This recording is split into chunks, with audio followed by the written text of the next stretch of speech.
Bismillahirrahmanirrahim. Assalamualaikum warahmatullahi wabarakatuh. Perkenalkan, nama saya Akbar Umar dengan NIM L021 191-079 dari Universitas Hasanuddin Fakultas Ilmu Kelautan dan Perikanan dengan program studi Manajemen Sumber Daya Perairan. Dalam video kali ini, saya akan membahas tentang ekosistem terumbu karang. Hal yang pertama yang perlu dibahas itu, apa sih itu terumbu karang?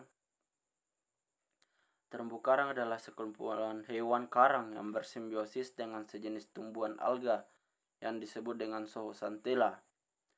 Terumbu karang termasuk dalam jenis filum Cnidaria, kelas Anthozoa yang memiliki tentakel. Terumbu karang secara umum dapat dinibatkan kepada struktur fisik kapur beserta ekosistem yang menyertainya yang secara aktif membentuk sedimen kalsium karbonat akibat aktivitas biologi yang berlangsung di bawah permukaan laut. Terus yang kedua, manfaat dari terumbu karang. Adapun beberapa manfaat yang sempat saya ambil yaitu terumbu karang bermanfaat sebagai habitat dan sumber makanan bagi beberapa jenis makhluk hidup. Terus yang kedua, merupakan sumber keanekaragaman hayati yang tinggi. Terus yang ketiga, terumbu karang dapat bermanfaat sebagai pelindung bagi ekosistem yang ada di sekitarnya. Misalnya pada ekosistem hutan bakau dan juga melindungi pantai dan beberapa daerah pesisir dari ombak besar. Terus yang keempat, terumbu karang dapat menyebabkan pemanasan global yang terjadi dengan adanya proses kimia yang dilakukan oleh terumbu karang dan Zooxanthellae. Terus yang kelima, masyarakat sekitar dapat memanfaatkan biota yang hidup di terumbu karang seperti rumput laut, udang, dan ikan untuk dijadikan sumber makanan yang nantinya dapat dijual sehingga menjadi sumber pendapatan bagi masyarakat di sekitarnya. Terus yang terakhir itu, terumbu karang terkenal akan keindahannya yang dihasilkan oleh ekosistem terumbu karang. Ekosistem ini dapat dijadikan objek wisata yang menarik sehingga dapat meningkatkan pendapatan masyarakat yang tinggal di sekitar tempat terumbu karang berada. Terus selanjutnya itu penyebab rusaknya terumbu karang. Satu penyebab terjadinya kerusakan terumbu karang adalah pencemaran dalam beberapa sedimen berupa limbah, lumpur, ataupun pasir. Sedimentasi merupakan proses masuknya partikel-partikel sedimen dalam suatu lingkungan perairan kemudian mengendap di dasarnya. Dalam proses sedimentasi menurunkan tingkat kecerahan perairan serta menutupi permukaan terumbu karang maupun padang lamun yang berakibatkan lanjut terdegradasi ekosistem tersebut. Sedimen akan menyulitkan alga Zooxanthellae untuk melakukan fotosintesis dan akhirnya mati dan meninggalkan karang. Dalam kondisi seperti itu, bisa terjadi kerusakan ekosistem terumbu karang yang disebut dengan pemutihan karang atau coral bleaching. Selanjutnya itu pemeliharaan terumbu karang. Terumbu karang merupakan salah satu ekosistem di bumi yang paling produktif dan paling kaya dari keanekaragaman hayati.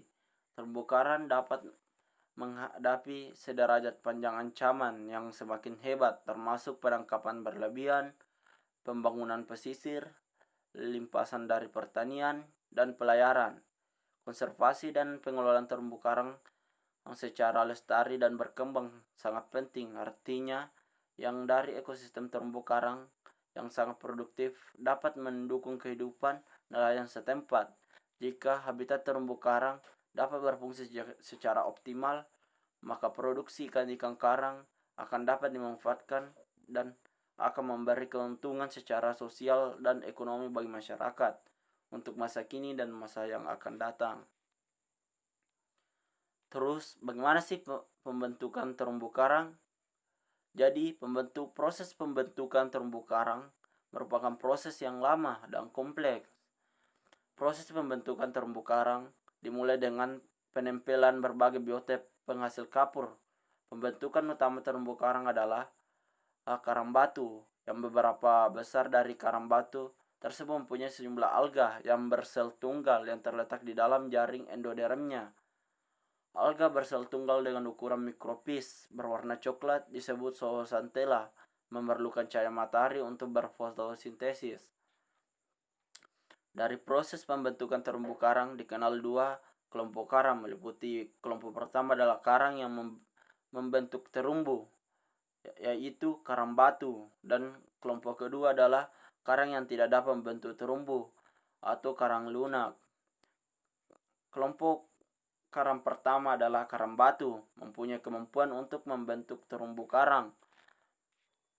Dalam proses bersimbiosisnya dengan zooxanthella dan membutuhkan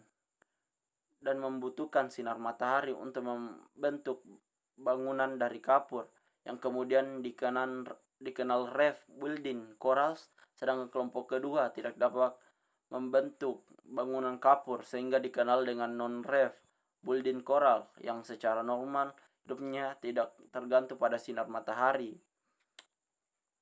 Pembentukan terumbu karang hipematik dimulai dengan individu karang atau polip yang dapat hidup berkelompok atau koloni ataupun menyendiri atau soliter. Karang yang hidup berkoloni membangun rangka kapur dengan berbagai bentuk, sedangkan karang yang hidup sendiri hanya membentuk satu bentuk rangka kapur. Gabungan beberapa bentuk rangka kapur tersebut disebut terumbu karang. Jadi terima kasih, itulah tadi beberapa poin penting dari ekosistem terumbu karang. Sekian dari saya. Wassalamualaikum warahmatullahi wabarakatuh. Terima kasih.